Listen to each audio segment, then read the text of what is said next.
Parliament వర్షాకాల సమావేశాలు ఈ నెల 20 నుంచి ఆగస్టు 17 వరకు జరగనున్న నేపథ్యంలో ఎంపీలకు లోక్సభ సచివాలయం కీలక మార్గదర్శకాలు జారీ చేసింది. ఎంపీల వ్యక్తిగత గోప్యత, భద్రత దృష్ట్యా ఎలక్ట్రానిక్ పరికరాలపై పూర్తిగా నిబంధనలు విధించింది.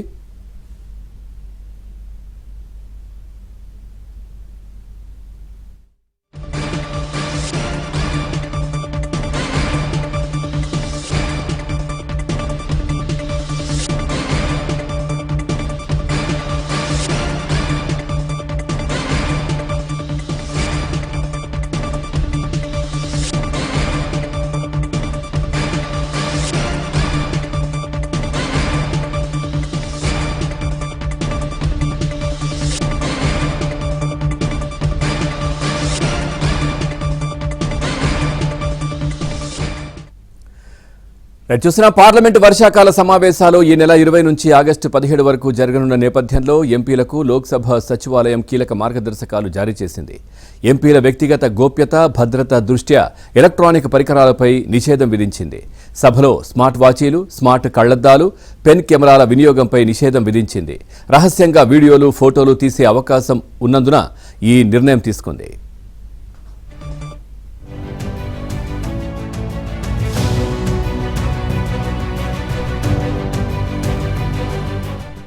అలాగే పార్లమెంట్ ఆవరణలో ధర్నాలు, నిరసనలపైన లోక్సభ సచివాలయం పూర్తి నిషేధం విధించింది.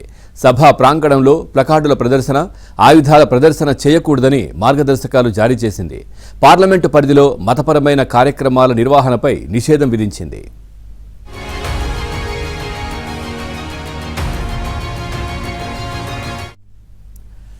రైట్, ఇక ఇదే విషయానికి సంబంధించి మరింత సమాచారం మా ఢిల్లీ బ్యూరో చీఫ్ కృష్ణ అందిస్తారు. Krishna, good morning. కొన్ని వర్షాకాల సమావేశాల నేపథ్యంలో కొన్ని ఆంక్షలు, పూర్తి డీటెయిల్స్ ఏంటి దీనికి సంబంధించి? Pavan, good morning. ఈ నెల 20 నుంచి ఆగస్టు 13 వరకు జరగనున్న పార్లమెంట్ వర్షాకాల సమావేశాల నేపథ్యంలో లోక్సభ సచివాలయం ఎంపీలకు కొన్ని మార్గదర్శకాలు, సూచనలు జారీ చేసింది. సమావేశ సమయంలో భద్రతతో పాటు సభ్యుల వ్యక్తిగత గోప్యతను దృష్టిలో ఉంచుకొని ఎలక్ట్రానిక్ పరికరాలపైన నిషేధం విధించింది. ఎంపీలు స్మార్ట్ వాచీలు, స్మార్ట్ కళ్లద్దాలు, పెన్ కెమెరాల వంటివి ఎలక్ట్రానిక్ పరికరాలను తీసుకురావద్దని లోక్సభ సచివాలయం కోరింది. ప్రస్తుతం మార్కెట్లో విస్తృతంగా దొరుకుతున్నటువంటి ఈ స్మార్ట్ పరికరాలను ఉపయోగించి రహస్యంగా చిత్రాలు, వీడియోలు తీయడానికి లేకపోతే ఇతరుల గోప్యతకు భంగం కలిగించే అవకాశం ఉందని సచివాలయం పేర్కొంది. ఈ రోజు ఏదైతే ఈ విడుదల చేసినటువంటి బులెటిన్ లో, అధికారికంగా విడుదల చేసినటువంటి బులెటిన్ లో ఈ యొక్క అధికారిక బులెటిన్ లో ఈ అంశాలను పొందుపరిచారు. పార్లమెంట్ ఆవరణలో కూడా ధర్నాలు, నిరసనలు చేయడం, ప్లకార్డులు ప్రదర్శించడం, ఆయుధాల ప్రదర్శన, అదేవిధంగా మతపరమైనటువంటి కార్యక్రమాలు నిర్వహించడం వంటి చర్యలపై కూడా స్పష్టమైనటువంటి నిషేధాన్ని విధించారు.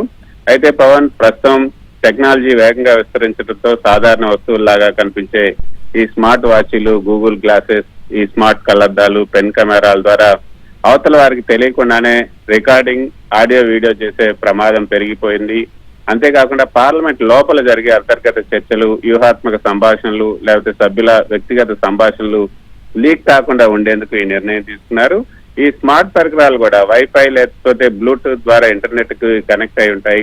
వీటిని హ్యాక్ చేయడం ద్వారా పార్లమెంట్ లోపల జరిగే అత్యంత సున్నితమైనటువంటి వ్యవహారాలను ట్రాక్ చేయడం కూడా ఈజీ అవుతుంది. అంతేకాకుండా డేటాను కూడా దొంగిలించే అవకాశం ఉంటుంది, స్పైయింగ్ కూడా చేసే అవకాశం ఉంటుంది. కాబట్టి ఇది దేశ రక్షణ, డిజిటల్ భద్రతా పరంగా కూడా కీలకమైనటువంటి అడుగని చెప్పొచ్చు.